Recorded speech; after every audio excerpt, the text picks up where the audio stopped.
Hello dear learners. आजचा जो topic आहे आपण model question paper for 10th standard इंग्लिशचा घेतलेला आहे. कारण अभ्यास करत असताना आपल्याला पेपर पॅटर्न समजणं अतिशय महत्वाचं आहे विद्यार्थी मित्रांनो. पेपर पॅटर्न सिलेबस म्हणजे जे युनिट जे दिलेले आहेत टेक्स्ट बुकमध्ये ते समजून घेणं अतिशय महत्वाचं आहे.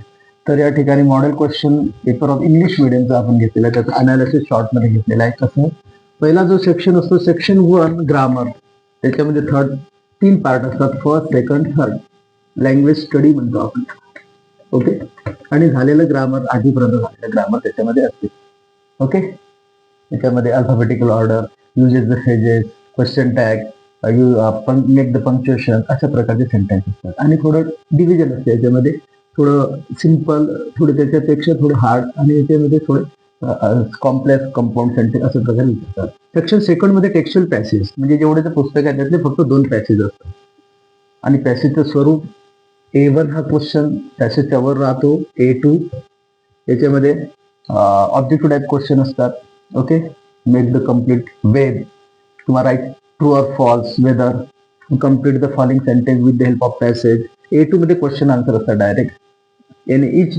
नंतर A3 मध्ये vocabulary, give the one word which means, synonyms, antonyms वगैरे विचारू शकतात. A4 मध्ये ग्रामरचे items, add a question tag, म्हणजे exclamative sentence like that. A5 मध्ये पर्सनल प्रोनाउन्स, म्हणजे तुमचं वैयक्तिक मन, what do you think about this, अशा प्रकारे. आणि या प्रत्येक पॅसेजला या ठिकाणी क्वेश्चनला असतो 2 marks. Each passage carry the 2 marks, म्हणजे असे 2 पॅसेज असतात. हे झाले 20 मार्क्ससाठी.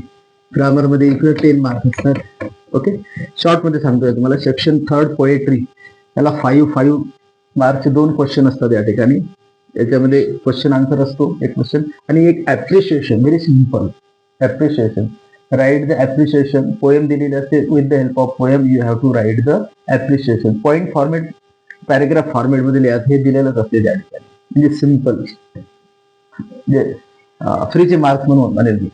नंतर सेक्शन जो 4th आहे हा नॉन टेक्स्च्युअल पॅसेज.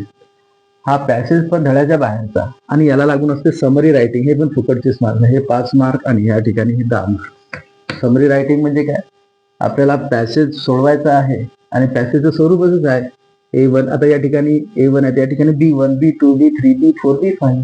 ओके. अशा प्रकारे. नंतर रायटिंग स्किल येते. रायटिंग स्किल मध्ये letter writing, formal informal letter writing. Okay. नंतर information transfer, verbal to non verbal, non verbal to verbal. नंतर ड्राफ्टिंग द स्पीच. नंतर सेक्शन जो 7